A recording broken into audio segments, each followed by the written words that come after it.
And we are live, guys. How's it going, man? How you doing, Clyde? Good. Chris. How about yourself, Chris? Not too bad. Doing Not well. too bad. You guys enjoying your Easter? Really good. Yeah, Nice. actually. It's actually a taste of numerality is what we started calling it. We had a cookout, and all of us there had our second doses. Okay. So we were able to meet, take off the masks, and talk to each other like it was the old times. That's good. That's good. What you guys wearing watch-wise? I'm wearing a Parmigiani Fleurier Hebdomadaire. I think Clive has one too. Which is that right, Clive? Motherfuck! Really nice. Yeah, actually, yeah. We're two of the only people who have this watch. So okay, send me. What color is your dial, man? Mine is like it's like a dark gray black. I want to say close to black. Blue accents. Pardon? Does it have blue accents on it? No, it has little red accents on it. It's a guilloche dial, although I think it's CNC, not real guilloche. And it is it's on my Instagram if you want to take a look there. I'm not on Instagram. Oh, okay. That's pretty much part of the topic today, huh? Instagram, social media. But Yeah. yeah. I can send you a pic. Nice. Yeah. Nice. I still one of my faves. I get so much crap for that. I have the uninitiated, the stupid, the ill-educated still tease me, and I'm talking about Tanzil. When I post it on Facebook or Instagram, I get so much love actually for this watch, which surprised me because Parmigiani as a design language is polarizing, but when I post the movement, so many people react positively to that. Now, what I'd also what suggest, you wearing, Clive? Well, actually, I'm still playing with the Sky Chief, the Benris. Okay. The Vigil. Nice. I'm just wearing that little old Richard LeGrand. Nothing fancy here. So. Well, yeah, Today's topic is. I'll go ahead, Clive. Well, here's okay. Isn't it insane how many levels of depth there are to that dial? To the Parmigiani? Yes. Yeah. The whole watch has so much craftsmanship, so much watchmaking everywhere. Not the dial, the case, the movement. It's one of my favorites already in my collection.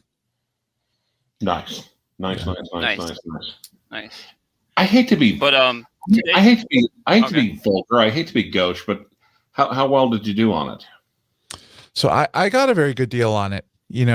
Actually, this is a watch I've been waiting for a good deal for a couple of years now, and when the right deal finally came around, it wasn't the right time for me to buy it, but I bought it anyway. Nice. Yeah. Nice.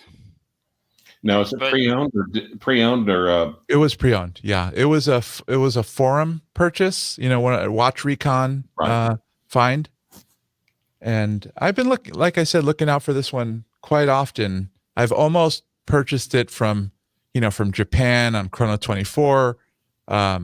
Every once in a while, one will come up in an auction in like Sotheby's or one of these places, but this looked like the right one, and there's not many out there, and there's a few different dial variants. Actually, speaking of Instagram, I can't find even one Instagram picture of the variant that I got.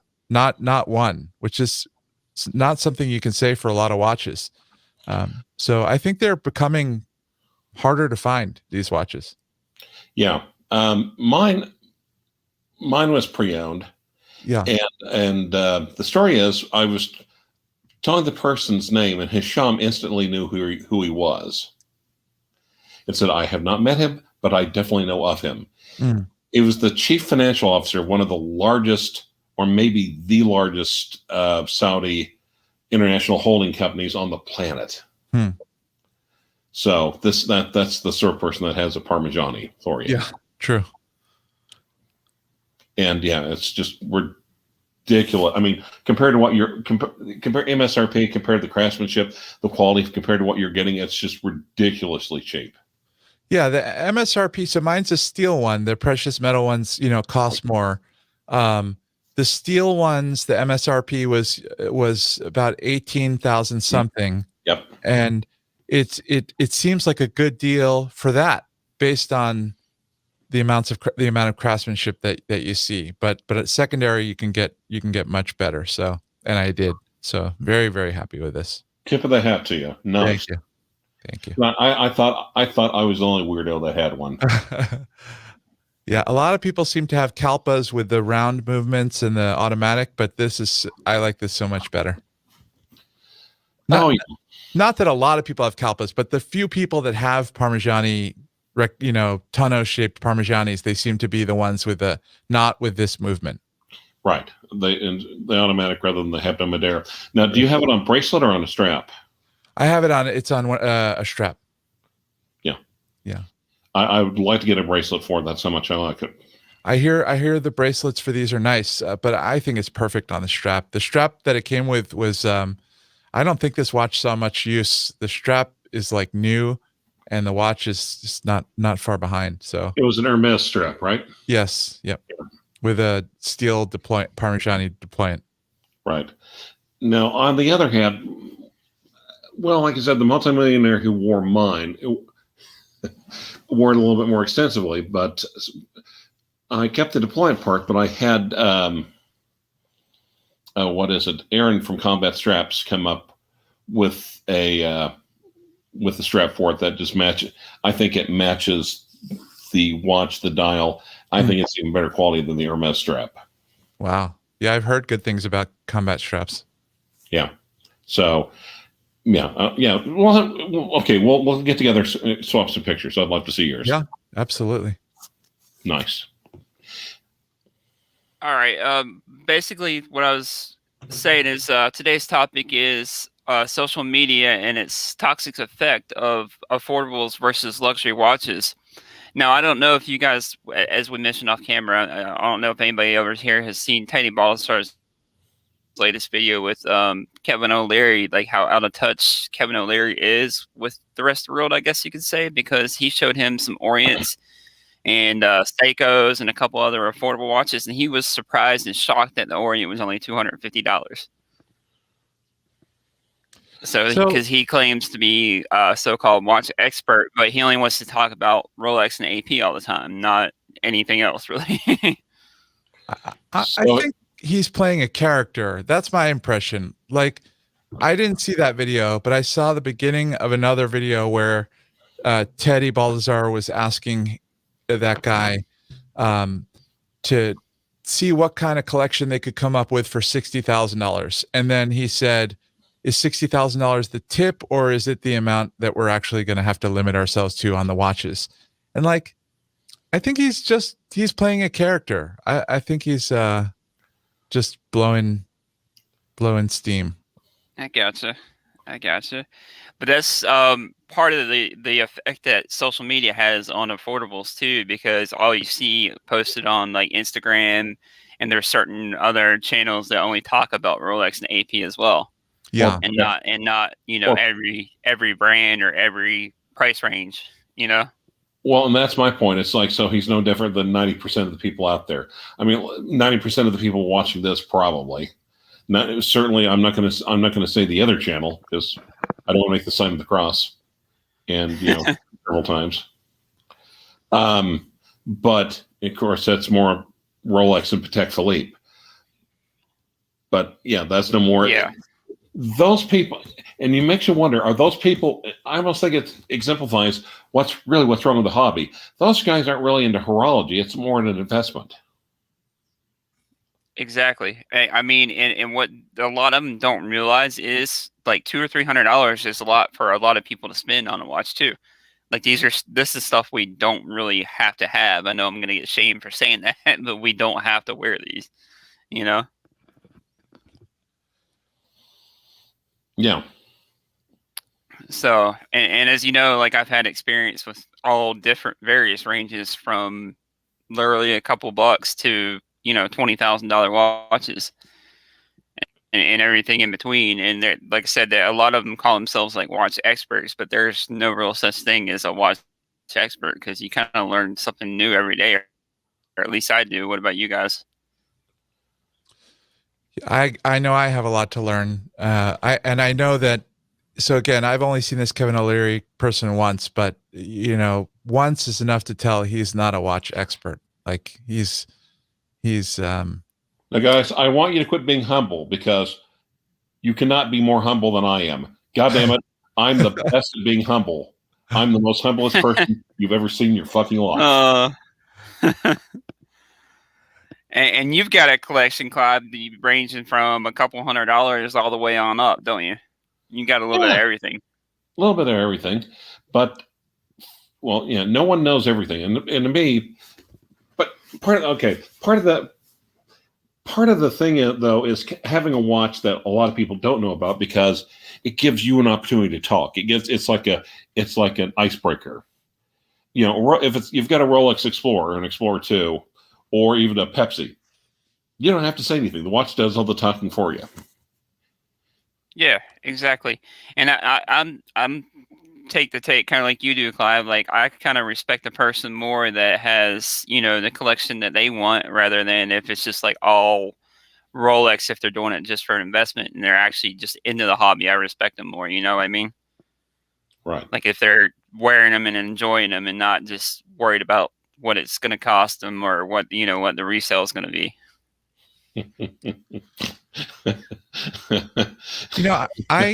I didn't spend 6 years at Eagle Medical School to be referred to as Mr. Thank you very freaking much. Yeah. So funny. But what were you going to say, man? Oh, I feel like sometimes not necessarily social media, but maybe someone else who I enjoy the hobby with, has an influence on me to not look at less expensive watches, even though I enjoy them. And one interesting topic that it touches on is whether there are some watches that are actually my 7-year-old daughter's here, but Esser watches, right? Whether there are watches that are blankers, bad, objectively bad watches. And I don't think that I don't think there are. I think there are they're purely subjective watches in general. I mean, you can get ripped off if somebody lies to you about what makes a watch good or what kind of movement it has. That I understand. But on a basic level, it's subjective what you like. Yeah, exactly. And Bobby Smith's saying he has a pro diver and he gets crap for it but it's a great beater.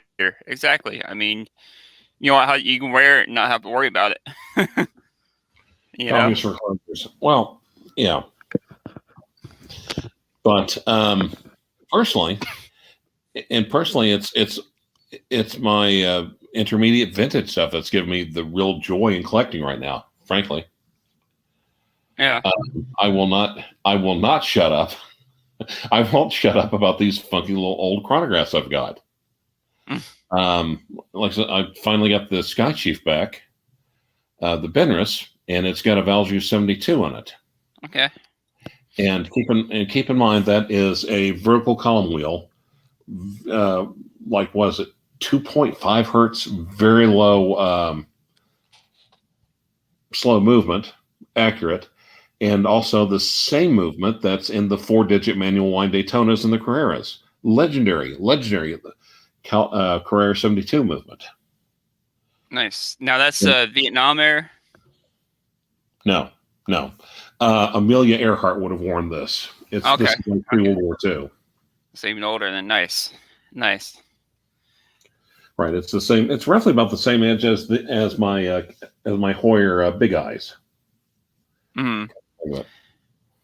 But yeah, basically, like I was saying though, like with social media, and it seems like now these days there's so much social media. Even now, I'm not on Clubhouse yet. I haven't been on there yet, but it's like Discord. You got Instagram, Facebook, of course here on YouTube, and everywhere you look, it's just Rolex this or AP that. That's like all over, or Richard Mille.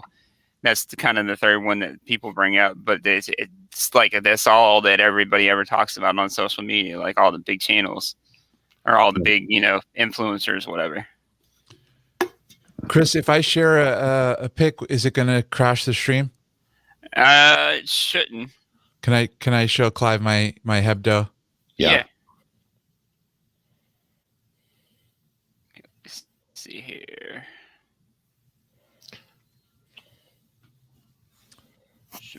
Clive, this is my watch. Oh, ooh, I like that. I like that.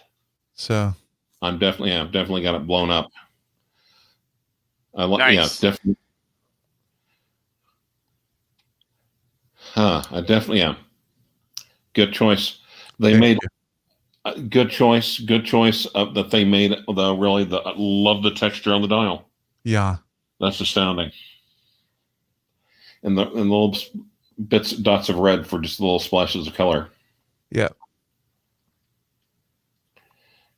And also a nice large scrolling date. Now I've got a power reserve that just doesn't list the days. It's just a white little bar that just increases the more you wind it. Yeah, I've seen those too. Super nice. Lovely, lovely, lovely watch. Thank you.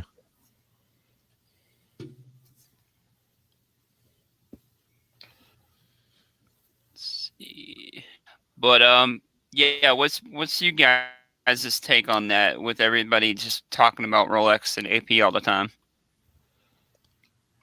I just tune it out. Yeah. I mean, I hate to say it, but to me it's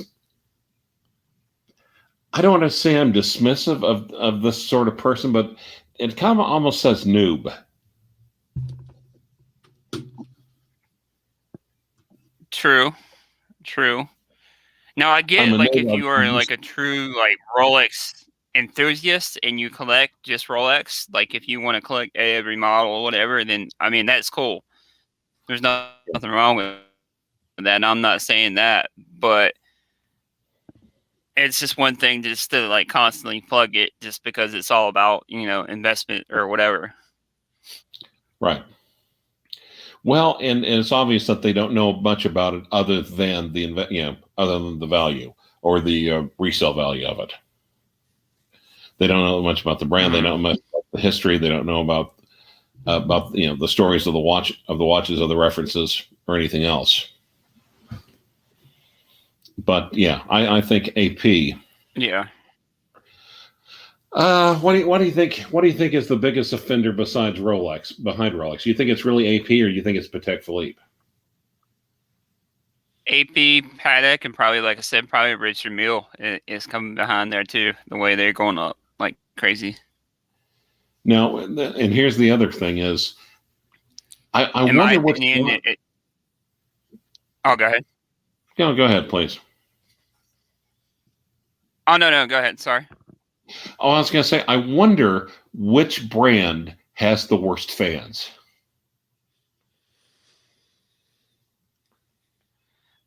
Probably Rolex. If I had to guess, there's some diehard Rolex fanboys that don't see anything else. Thanks for the super sticker, Bobby. I appreciate it, bud. But and by the way, some diehard fans out there that only talk about. What's up? Well, and I chose that question very deliberately. Not is, or has the worst fans. Now, it's possible, and it doesn't mean that every fan of Rolex is a horrible person, but which brand has out of its fans, out of its devotees, have the most obnoxious or abrasive people out there. I'm not painting. I basically Probably got to be worded Rolex. that. Yeah.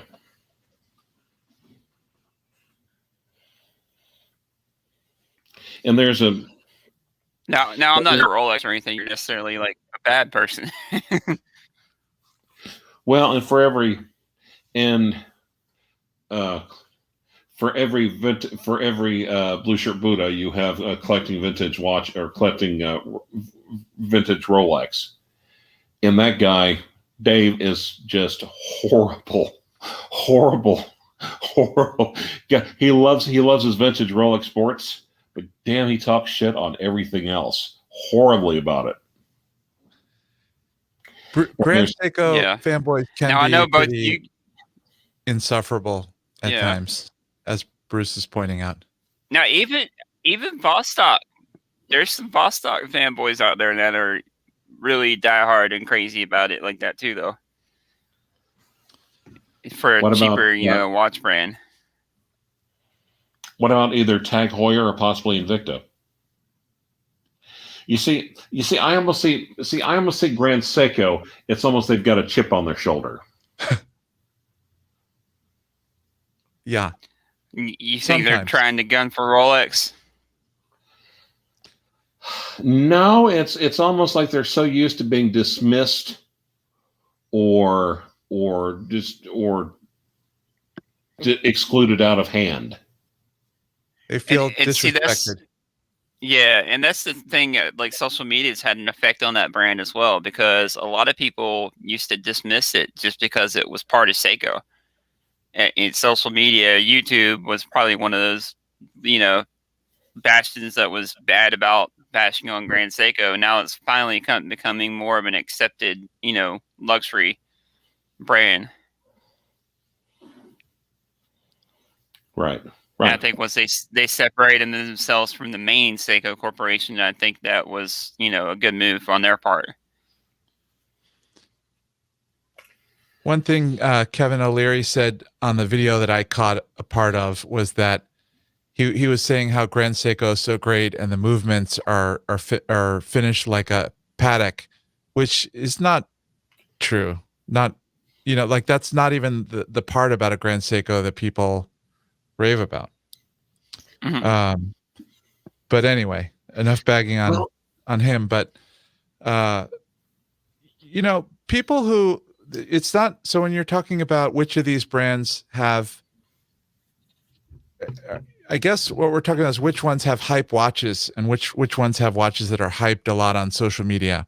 And so I feel like if that's how you appreciate watches, is to compete for hype watches, or if the way you appreciate watches is the investment side, then that's, good for you. That's your thing. I don't really, it's just not relevant to me. Yeah. Right. Well, to be honest, and here's the funny part.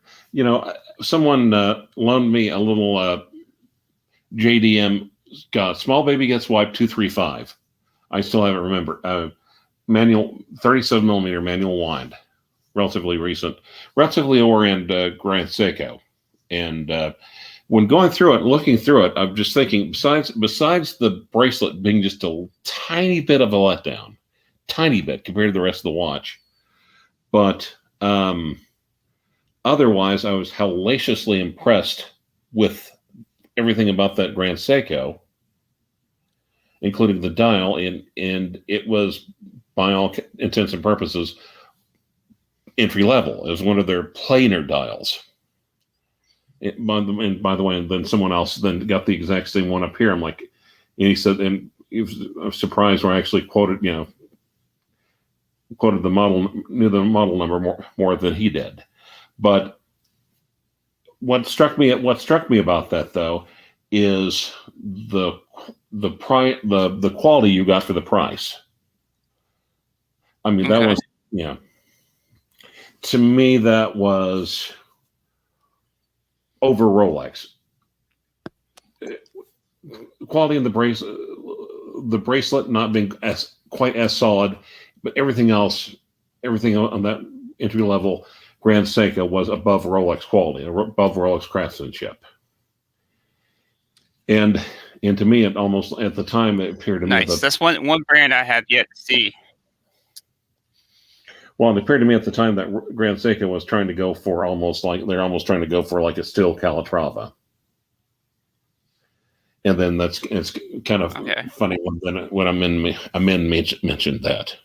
Yeah, no, I think it's true, Clive, when it comes to the dial, the the indices, the hands, the case finishing, just about everything besides movement finishing. And they're coming along now in movement finishing too.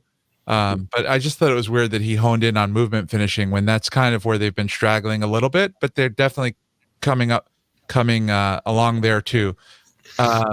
But he's coming from a Rolex. If he's coming from a Rolex perspective, if you've entered it primarily looking at and being interested in Rolex, you're really not going to know that much about movement finishing. Yeah, I mean, he was comparing it to Patek, and I know that they're entry level, that they don't finish quite the same way either. But I agree with everything you said. I think where some Grand Seiko fans can be a little hard to take is that they take the point of view that you just expressed, and then they have to tell everybody over and over in every thread. Some of them. Not. I like Grand Seiko, and I'm not saying all Grand Seiko enthusiasts are this way, but sometimes they're a tiny bit defensive. They're a tiny bit defensive and have to kind of shout the gospel, a little bit far and wide. Mm-hmm. Definitely, and there's one channel out there that that's all that they talk about. We know who it is. I won't mention that channel, but you guys know who it is.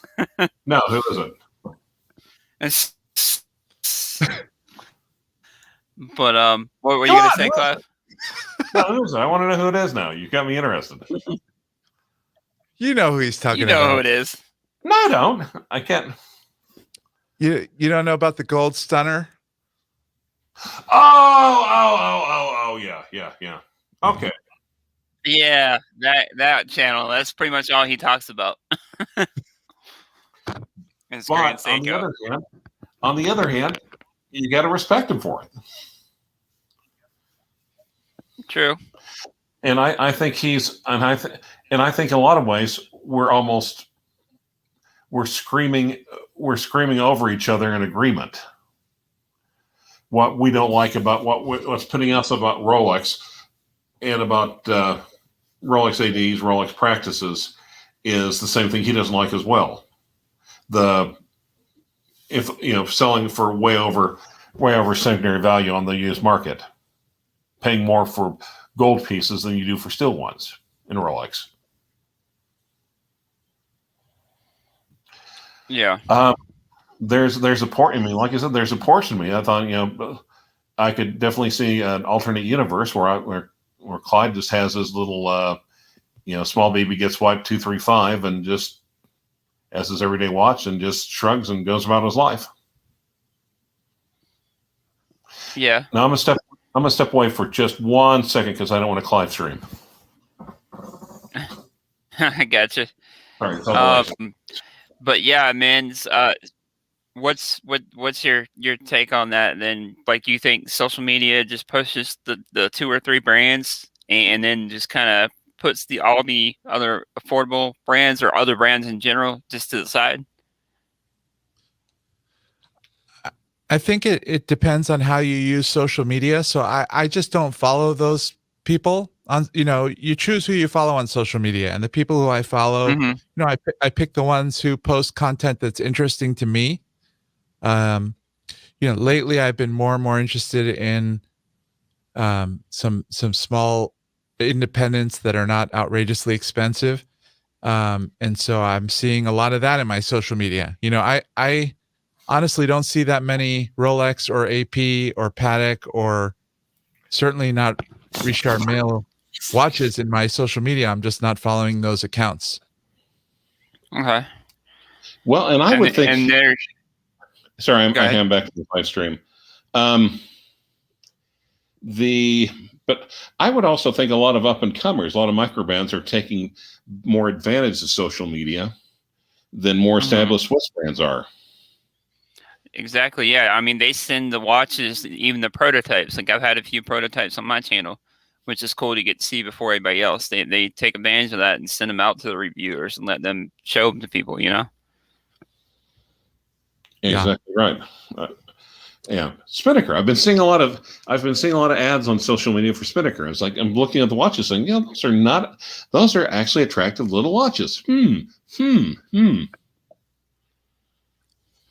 Yeah, I mean, Anordane keeps catching my eye, and that's not an. It's about, I want to say, $1,500. It's not inexpensive, but it's not Rolex money, and it's catches my eye over and over. What was that brand again? Anordane. Okay. Yeah. Thomas Burnett. Actually, one of somebody posted that if you get a membership to the Museum of Modern Art in New York, that you get a huge discount. Sorry, wrong channel. You get a huge discount on Anordane from Thanks, their Thomas. museum store. Appreciate it, bud. Yeah, that's cool. I have to look more into that brand, and that's the thing. Like, there's so many other alternatives. Your collection, Amanda, is in particular is a good example. There's so many other alternatives to other brands, which I know you have Rolex too, but you have so many other, kind of, I would say, on the higher end, wouldn't you? I mean, my one Rolex different brands. The one Rolex that I have is probably the most likely one for me to sell this year, and which one is that one? It's a Explorer 2. Okay. And Rolex. I haven't really tried to get a Rolex in an AD, but I just assume they wouldn't want to sell to me, and it's no skin off my back. Like I could care less. There's so many great watches for that kind of price. Yeah, who wants to stand in line? Yeah, I mean, I don't. It's not. Exactly. For a little while, I wanted a Batman or a Pepsi, but as time goes on, I've lost that feeling. And there's a lot of watches that interest me more, to the point where if they emailed me today and said, everything's available, come in tomorrow, I don't see myself buying anything from them right now. Yeah. Well, yeah, and